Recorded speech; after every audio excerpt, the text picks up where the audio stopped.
What she lacks in overall size and power, the Black Dragon Overlord Sable makes it up with sheer viciousness, cruelty, and her depraved appreciation for creating abominations.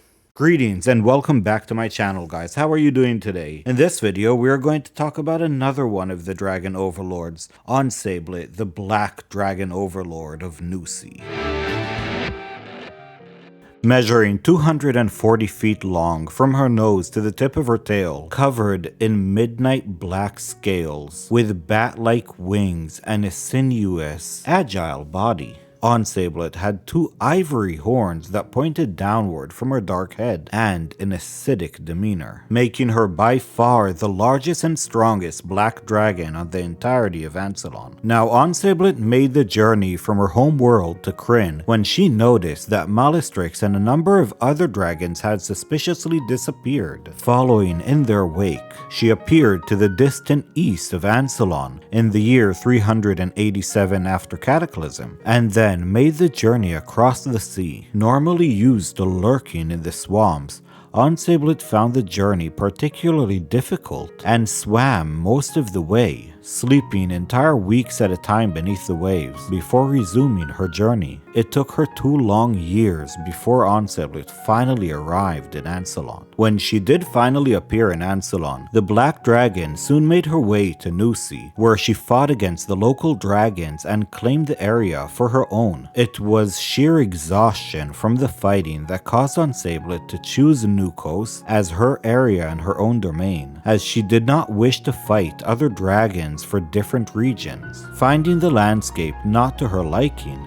she used her magical powers to transform Nukos, Nusi, and Bloodhelm into a vast swamp. And in the year 392, Onysablet learned how to create her own totems and harness the life energies of other beings, which enabled her to become much larger and more powerful, as well as expand her realm even further. And 5 years later, the realm of the Black Overlord was finally complete, and her borders stretched from the southern Kalkis Mountains throughout the New Coast, Bloodhelm, and Blood Plains. She then turned the entire domain into a marshy swampland with stagnant water covering all of the earth, and a dense canopy covering everything that made her domain dark throughout the entire day. Onysablet turned the local birds and reptiles into abnormally large and fearsome creatures, and also worked on creating her own dragon spawn. She had a knack for transforming creatures into abominations. And when the normal dragon overlords used humans as the catalyst for dragon spawns, as they created the most dragon-like appearance, Onysablet preferred to create her dragon spawns out of elves, dwarves, kender, minotaurs, and ogres. While doing so, these creations were abominations with 3 to 5 arms, wings that came out of different places, and random powers, making them also grow much larger and fiercer. They were a true horror to behold. And of course, between the years 415 and 416 AC, Onysablet assisted the dragon overlord Malastrix in her path to ascendance to godhood. The Black Dragon then fought fiercely against the Heroes of the Heart, killing the dwarven mystic Jasper Fireforge. However, through the interference of the Heroes of the Heart, that ultimately led to Malastrix being unable to extend her power further, they were granted leave to depart without further harm.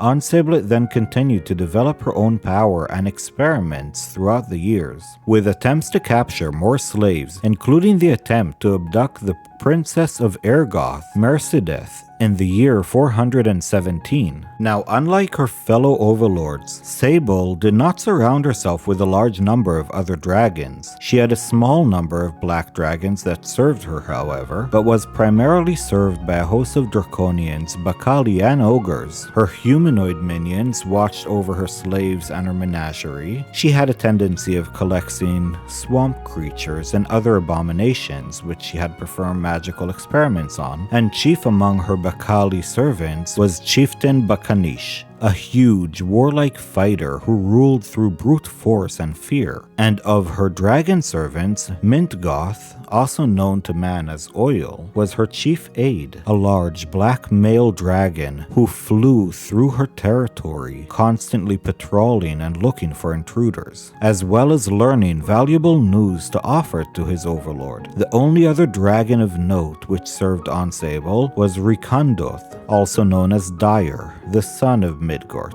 The young black dragon was Sable's attendant and guard to her lair, stopping any who would enter without her permission. While the War of the Soul raged across Ansalon, it had little impact on Sable and her minions. The only thing that it did do to her was paranoid her even more when 3 of her fellow overlords were annihilated, realizing that she was now the most powerful dragon overlord remaining, but also aware of the fate of her more powerful kin. Sable remained working away and building her own power, while staying out of the notice of the other inhabitants of Ansalon. But a year after the war, Sable finds her domain under siege by the former hero of the heart, Damon Grimwolf, who is now cursed to be in the form of a shadow dragon. Damon, who sought only to recover his lost humanity, finally faced off with the overlord in the depths of the swamp. And after a prolonged battle, the shadow dragon Damon finally defeats Onysablet, killing her. However, sadly, Damon himself follows Onysablet into death just moments after, due to the massive wounds that she inflicted on him. Sable was more secluded and she stayed to her swamp, and now when she is gone, her swamps are still extremely dangerous, filled with other black dragons who took her place. The abominations and the creatures that she created, some of them have died out, but some of them are still lurking in the dark. And on that cheery note, we're going to complete this video. Thank you guys for watching, I really appreciate it. Have a lovely day and we'll see you in the next one.